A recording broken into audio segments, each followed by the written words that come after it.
تحریک انصاف جب اقتدار میں آئی تو پی آئی اے، اسٹیل ملز، بجلی کی تقسیم کار کمپنیاں کچھ ٹھیک نہیں چل رہا تھا۔ نون لیگ نے وعدے کیے تھے ان اداروں کی بہتری کے، مگر خسارے بڑھتے چلے گئے، وہ نہیں اپنا وعدہ پورا کر پائے۔ تحریک انصاف نے الیکشن سے پہلے اعلان کیا کہ ہم ملیشیا کی طرز کا سرمایہ ماڈل لائیں گے اور اداروں کو بہتر بنائیں گے۔ جب تحریک انصاف نے الیکشن سے پہلے اس ماڈل کا اعلان کیا تو ہم نے اسی وقت اس حوالے سے سوالات اٹھائے تھے کہ عملی طور پر کیسے یہ ممکن ہو سکے گا۔ دیکھیے وہ سوالات کتنے درست ثابت ہوئے۔ ریاستی اداروں کی جو لاس میکنگ اینٹیٹیز بھی جس میں شامل ہیں، آپ نے کہا کہ ان کی تنظیم نو کی جائے گی، P I A, steel mill, power distribution companies, اس کے لیے ایک پاکستان ویلتھ فنڈ بنایا جائے گا جس میں ریاست کے زیر ملکیت اداروں کے انقلابی بنیادوں پر ان کی تنظیم نو کی جائے گی، وزارت سے انہیں الگ کر کے ایک آزاد بورڈ آف ڈائریکٹرز بنائے جائیں گے، بورڈ آف گورننس ہوگا۔ یہ بتائیں ویلتھ فنڈ میں پیسے کون ڈالے گا؟ حکومت ہی ڈالے گی اور پھر وہ ایسے ہی چلے گا جیسے اب یہ نقصان کرتے ہیں، حکومت سبسیڈائز کرتی ہے، کیسے چلے گا وہ پاکستان ویلتھ فنڈ؟ یہ تو پیسے نہیں، یہ تو ایگزسٹنگ ایسیٹس ہے نا۔ یہ آپ کے پاس ایگزسٹنگ اس وقت ادارے ہیں، وہ ادارے اس وقت جو ہیں وہ لائن منسٹریوں کے ماتحت ہیں۔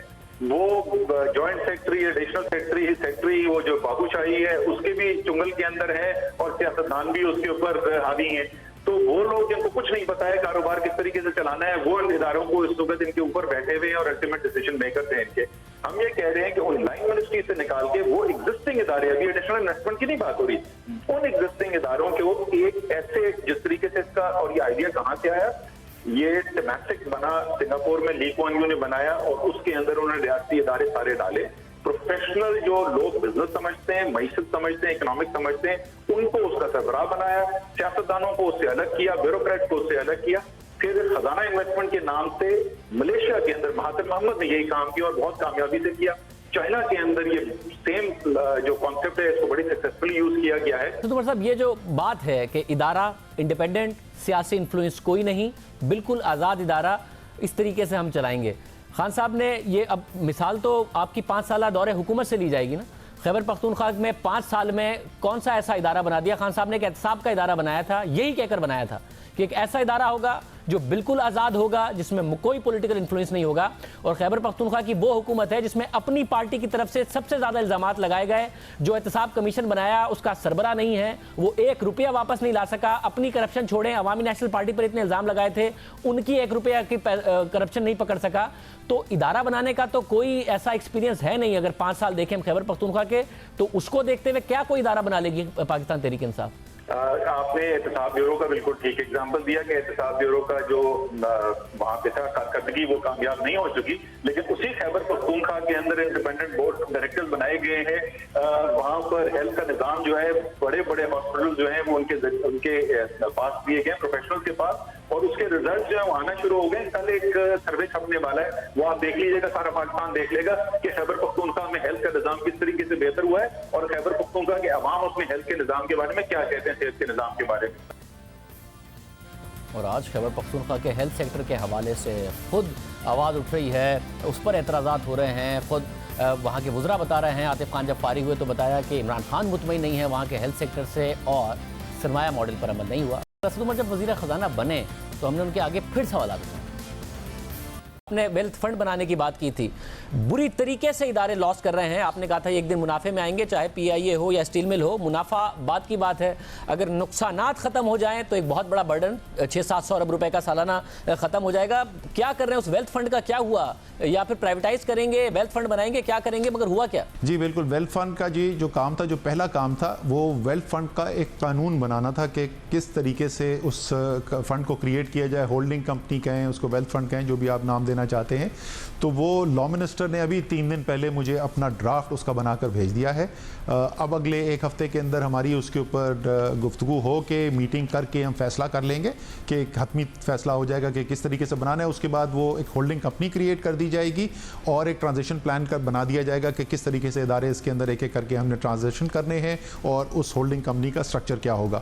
تو اس کی جو سب سے پہلا اور سب سے مشکل اور اہم کام تھا کہ اس کی قانونی شکل کیا دی جائے گی تھی, اور وہ کام جو ہے وہ لا منسٹر نے مکمل کر کے ہمیں دے دیا. جیسے میں نے کہا انشاءاللہ تعالیٰ اگلے ہفتے یہ اس کے اندر فیصلے ہو جائیں گے. مگر پرائیویٹ سیکٹر سے آئے گا کیوں پبلک سیکٹر انٹرپرائزز کو چلانے, اور پھر وہ نیب کا سامنا کرے, پھر وہ سپریم کورٹ میں پیشیاں بھگتے, کوئی کیوں آئے گا؟ کس طریقے سے ایک مینجمنٹ بنے گی جس کو اختیار ہوگا بڑے بڑے فیصلے کرنے کا, اور اسے یہ کانفیڈنس ہوگا کہ وہ بعد میں جا کے نیب نہیں بھگت رہا ہوگا؟ سوال تو آپ یہ بہت اہم پوچھ رہے ہیں, اور نیب والے جو ہیں وہ اس کے بارے میں ان کو غور بھی کرنا چاہیے کہ کیا نیب پاکستان کے بڑے بڑے ڈاکوؤں کو پکڑنے کے لیے ان پہ ان کی ترجیح ہونی چاہیے, یا ایک پروفیشنل جو بیٹھا ہوا ہے, ایک باہر سے امریکہ سے نوکری چھوڑ کے آیا ہے, وہ چاہتا ہے کہ ملک کی بہتری کے لیے کام کرے, ان سے زیادہ سوال جواب ہونے چاہیے. لیکن میں آپ کو سب سے اچھی خبر, اگر آپ مجھ سے پوچھیں نا شاہزیب کے معیشت کے پہلو سے سب سے زیادہ خوشائند بات کیا ہوئی ہے پچھلے 60 دن کے اندر, کیونکہ آپ کو اور ساری قوم کو یہ سمجھنا چاہیے کہ آخر میں آپ جو مرضی قانون بنا لیں, جو مرضی پالیسیاں بنا لیں, جب تک ان پہ عمل درآمد کرنے والے اچھے دیانتدار قابل لوگ نہیں ہوں گے تو کوئی تبدیلی نہیں ہوگی. خواہش رہ جائے گی, تبدیلی آپ کو نظر نہیں آئے گی. اور یہی سب سے خوشائند بات ہے, دنیا میں کام کرنے والے پاکستان بہترین پروفیشنلز, ایسے لوگ, میں آپ کو ایک ذکر کرتا ہوں, اسٹینڈنگ کمیٹی انڈسٹریز کی میں چیئر کرتا تھا, اس میں میں نے چیئرمین پرائیویٹائزیشن کمیشن سے پوچھا کہ جی یہ دیکھیں یہ نام ہے آپ کے بورڈ آف ڈائریکٹرز کے اسٹیل مل کے, کیا آپ کے خیال میں یہ اسٹیل مل ٹھیک کر سکتے ہیں؟ انہوں نے کہا بالکل نہیں کر سکتے. تو میں نے کہا جی کیوں بدلتے کیوں نہیں؟ ان کا کیا کریں, کسی جس سے بولتے ہیں کہ آ کے اس کے اندر جوائن کرو, بورڈ کوئی جوائن کرنے کو نہیں تیار تھا. اور یہ بڑی میٹنگ میں, آفیشیل میٹنگ میں ہوا تھا, میڈیا وہاں پہ موجود تھا. آج صورتحال یہ ہے کہ بورڈ تو آ ہی رہے ہیں, ایگزیکٹو پوزیشنز کے لیے اتنے اچھے کوالٹی کے لوگ اپلائی کر رہے ہیں اور آنے کو تیار ہیں کہ میرے خیال میں پاکستان کی معیشت کے لیے سب سے خوشائند بات ہوئی یہ رہی ہے. مگر پھر ان اداروں کو چلانے کے لیے اچھے لوگ نہیں آئے, نہ ملک کے اندر سے نہ دنیا بھر سے. یہ ادارے ایسے ہی چل رہے ہیں, اور نیب کے قوانین میں خود حکومت کو تبدیلی کرنی پڑی کہ وہ پرائیویٹ سیکٹر کے لوگوں کو تنگ نہ کرے. پھر کچھ ماہ بعد اسد عمر ہٹا دیے گئے تو ہم نے یہی سوالات حماد اظہر کے سامنے رکھے. پچھلے 10 ماہ میں پبلک سیکٹر انٹرپرائزز کو بہتر کرنے کے لیے کیا کیا ہے؟ آپ نے سرمایہ کمپنی بنانے کا کہا تھا کہ ہم بنائیں گے, جبکہ پچھلے دنوں وزیر اعظم نے دوبارہ سے cabinet committee on state owned enterprises کو ریکانسٹیٹیوٹ کر دیا ہے, جو کہ 400 سے 500 ارب کے خسارے دیکھے گی. تو سرمایہ کمپنی کا خواب بھی پیچھے رہ گیا, دوبارہ یہ کمیٹی بن گئی. تو آپ لوگوں نے ان خساروں کو کم کرنے کے لیے کیا کیا؟ آپ کے دور میں بھی بڑھے ہی ہیں.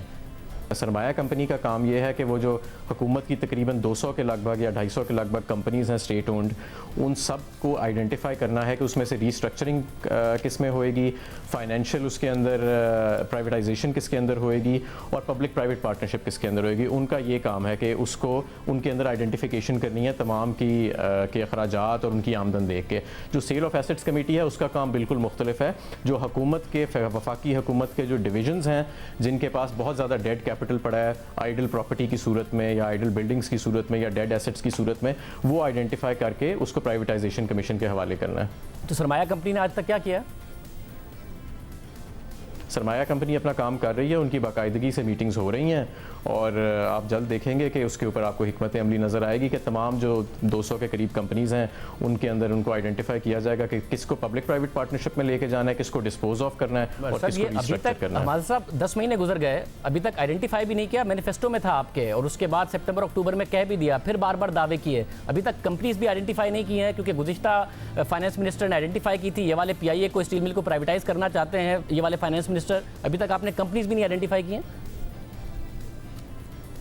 نہیں, صرف اسٹیل مل اور پی آئی اے نہیں ہے, اس کے اندر بہت زیادہ اور کمپنیز ہیں.